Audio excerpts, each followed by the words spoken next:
Good morning students. आज हम scorpion जंतु का रेस्पिरेटरी सिस्टम पढ़ेंगे। ओके, स्कॉर्पियन जो है उसका रेस्पिरेटरी ऑर्गन्स स्कॉर्पियन के अंदर जो पाया जाता है उसको हम क्या कहते हैं?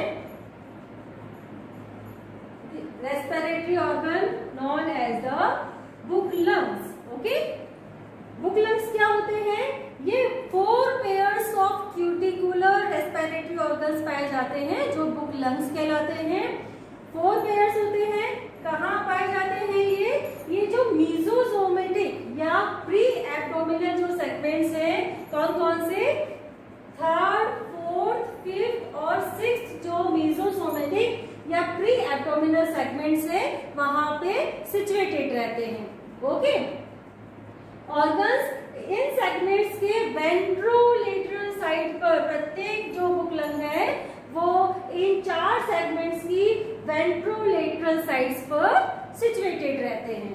ओके, अब यदि हम इसका ओरिजिन देखें कि बुक लंग्स जो है वो कहाँ से ओरिजिनेट हुए हैं, तो एम्ब्रियोस के अंदर बुक लंग्स जो है वो फ्रॉम द एक्टोडर्म सरफेस के द्वारा ओरिजिनेट होते हैं। और वैसे यदि हम देखा जाए तो बुक लंग्स का जो निर्माण है वो जो रूडिमेंट्री अपेंडिडेज जो जंतु के हैं उसके बेसिस पर क्यूटिकल की इन्वेजिनेशन प्रोसेस के थ्रू इनका निर्माण होता है।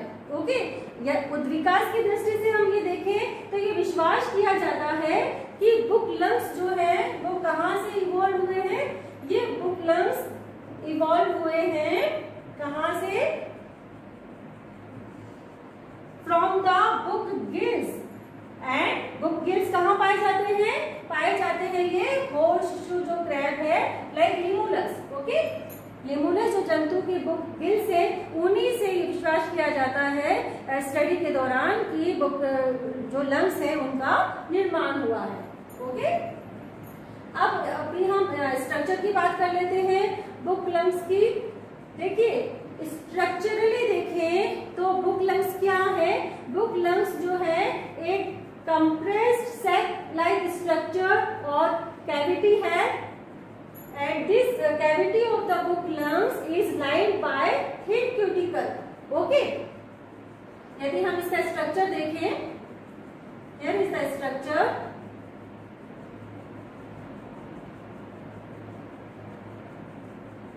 बुक लंग्स जो है वो 2 पार्ट्स की बनी हुई संरचनाएं होती हैं। ठीक है, कौन कौन से पार्ट्स? एक इसका प्रोक्सिमल वेंट्रल पार्ट होता है। Here is the proximal ventral part जो क्या कहलाता है? वो कहलाता है एट्रियल चैम्बर। ओके, ये प्रोक्सिमल वेंट्रल पार्ट एक एयर कैविटी होती है which is known as the atrial chamber. और ये एट्रियल चैम्बर जो है वो एक स्लिट लाइक ओपनिंग, एक दरार नुमा एक ओपनिंग या छिद्र होता है जिसे कहते हैं क्या? स्टिग्मा या स्पाइरिकल, उसके द्वारा बॉडी के बाहर खुलती है। ओके, स्टिग्मा ये कहाँ पाए जाते हैं? ये पाए जाते हैं जंतु का जो वेंट्रल सरफेस है, जो 3rd, 4th, 5th और 6th सेगमेंट्स का जो वेंट्रल स्टर्नम है उसके वेंट्रोलेटरल साइड पर ओब्लिकली अरेंज रहते हैं। स्टिग्मा कहाँ खुल रहे हैं? एट्रियल चैम्बर के अंदर। ओके, और बुक लंग्स का जो डॉर्सल पार्ट है, ये डॉर्सल पार्ट यहाँ पे लगभग 140 to 150 वर्टिकल फोल्ड्स पाए जाते हैं। ओके, ये वर्टिकल फोल्ड्स क्या कहलाते हैं? ये वर्टिकल फोल्ड्स लैमेली कहलाते हैं। ओके, ये लैमेली जो है वो वर्टिकल फोल्ड्स के रूप में एक दूसरे के पैरेलल स्थित होती हैं, जो एक लाइक अ बुक के जो पेजेस होते हैं उसके समान संरचना बनाती है।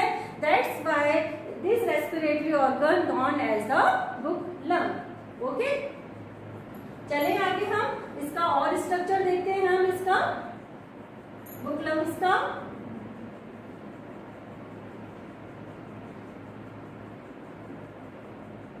here is the opening that is known as the stigmata or spiracle जो कहाँ खुल रही है? Here is the ventral part of the book lung which is known as the atrial chamber. Okay, और dorsal part किसका बना हुआ है? Vertical folds का बना हुआ है which are known as the lamellae. Okay, देखिए जो ये प्रत्येक लैमेली है बुक लंग की, प्रत्येक लैमेली जो है वो किसके बनी हुई होती है? प्रत्येक लैमेली के अंदर किनारों पर जुड़ी हुई क्यूटिकल की 2 थिन लेयर्स जो है उनकी बनी हुई रहती है। यदि स्ट्रक्चरली देखें तो ये एक प्रकार की होलो स्ट्रक्चर है जो कि एजेस पर जुड़ी हुई क्यूटिकल की 2 थिन लेयर्स का बना हुआ रहता है। ओके, अब हम चले इसके और स्ट्रक्चर की तरफ। तो देखिए एट्रियल चैम्बर जो है, एट्रियल चैम्बर की जो रूफ है, atrial chamber, here is the atrial chamber, और एट्रियल चैम्बर के रूफ की तरफ भी यहाँ पे क्या पाई जाती है? स्लिट लाइक ओपनिंग्स पाई जाती हैं। ठीक है, स्लिट लाइक ओपनिंग या अपर्चर्स पाए जाते हैं। ये अपर्चर्स कहाँ खुलते हैं? ये अपर्चर्स खुलते हैं 2 एडजेसेंट जो लैमेली है उनके बीच के अंदर। ये क्या है? This is known as the inter lamellar air spaces. Okay, ये इंटर लैमेलर एयर स्पेसेस जिनके अंदर की एयर भरी हुई होती है, वहां पर ये स्लिट लाइक अपर्चर्स खुलते हैं। ओके, और इंटरनली देखें तो ये जो एडजेसेंट लैमेली के जो इंटरनल स्पेसेस है, ये इंटरनल स्पेसेस कहाँ पे किसके साथ कम्युनिकेट हो रहे हैं? ये जंतु की जो बॉडी कैविटी है उसके साथ कम्युनिकेट होते हैं, जिसकी वजह से इन जो इंटरनल स्पेसेस है इनके अंदर क्या भरा हुआ रहता है? इनके अंदर ब्लड भरा हुआ रहता है। ओके, ये समझ में आ गया? चले आगे। This one is the horizontal section of the book lung. Here is the lamella, यहाँ पे lamella दिखाई दे रही है, और ये जो है that is the air flowing through stigmata. Okay? अब हम चलते हैं, ये तो था बात बुक लंग्स के स्ट्रक्चर की। अब हम बात करें कि बुक लंग्स के अंदर ब्लड की सप्लाई किस तरह से होती है। देखिए बुक लंग्स जो है उसके अंदर वीनस ब्लड आता है। वीनस ब्लड कहाँ से आता है? जो सर्कुलेटरी सिस्टम का जो वेंट्रल साइनस है, वेंट्रल साइनस एक डाइवर्टिकुलम के थ्रू प्रत्येक बुक लंग्स के अंदर वीनस ब्लड को सप्लाई करता है। ठीक है, यहाँ से ये ब्लड जो है वो प्रत्येक लैमेली के कहाँ से प्रवेश करता है? At the base of the each lamellae. और लैमेली से के बाद में जब लैमेली से एरेटेड ब्लड हो जाता है तो ये ब्लड कहाँ रिटर्न होता है? ये aerated blood from the each lamellae कहाँ पहुंचता है? पल्मोनरी वेन, और पल्मोनरी वेन से ये एरेटेड या ऑक्सीजनेटेड ब्लड पहुंचा दिया जाता है into the pericardial sinus. Okay, अब हम बात करें मैकेनिज्म की। तो देखिए मैकेनिज्म ऑफ रेस्पिरेशन क्या है? बुक लंग्स की जो वर्किंग है वो बुक लंग्स के अंदर वायु का प्रवेश करना और वायु का बाहर निकलना, इनफ्लो ऑफ द एयर और outflow of the air through the spiracle किसके द्वारा कंट्रोल होता है? 2 टाइप ऑफ मसल्स के द्वारा कंट्रोल होता है। कौन कौन सी मसल्स होती है? ये 2 प्रकार की मसल्स होती हैं। एक डोर्सोवेंट्रल मसल और दूसरी एट्रियल मसल्स। ठीक है, इनके कॉन्ट्रैक्शन और रिलैक्सेशन के थ्रू ही जंतु के अंदर रेस्पिरेशन का जो क्रिया होती है। देखिए डोर्सोवेंट्रल मसल्स और एट्रियल मसल्स में जब कॉन्ट्रैक्शन उत्पन्न होता है तो इस कॉन्ट्रैक्शन के वजह से जो बुक लंग्स की जो लैमेली है या बुक लंग्स जो है वो कॉन्ट्रैक्ट हो जाता है, जिसकी वजह से जो इंटरलैमेलर जो हमारे एयर स्पेसेस थे वहां पे उपस्थित वायु है वो कहाँ आ जाती है?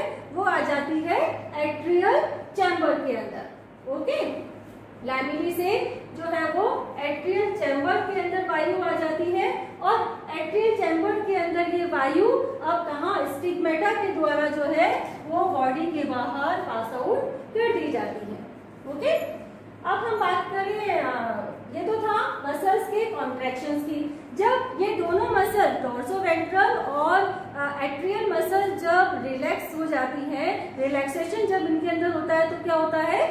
लंग्स वापस अपनी पुरानी पोजीशन के अंदर आ जाते हैं, जिसकी वजह से थ्रू द स्टिग्मा या थ्रू द स्टिग्मेटा वायु अब एंटर करती है कहाँ पे, एट्रियल चैम्बर में, और एट्रियल चैम्बर से अब ये एरेटेड वायु, ऑक्सीजनेट वायु जो है वो कहाँ पहुंच जाती है, ये पहुंच जाती है इंटरलैम्युलर स्पेसेस। ओके, इंटरलैम्युलर स्पेसेस वो स्पेस होता है, वो प्लेस होता है जहाँ पे गैसियस एक्सचेंज होता है।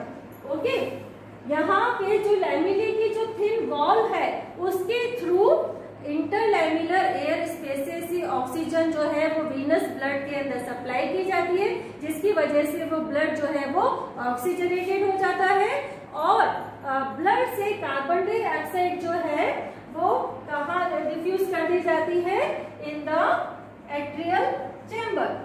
ओके, और ये carbon dioxide through the stigmata body से बाहर पास आउट हो जाती है, और ऑक्सीजन जो है वो ब्लड के साथ मिलकर उसको ऑक्सीजनेट कर देती है, जो पल्मोनरी वेन के माध्यम से पेरिकार्डियल साइनस तक पहुंचाया जाता है। तो ये आज हमने अपना कंप्लीट कर लिया है रेस्पिरेटरी सिस्टम ऑफ स्कॉर्पियो।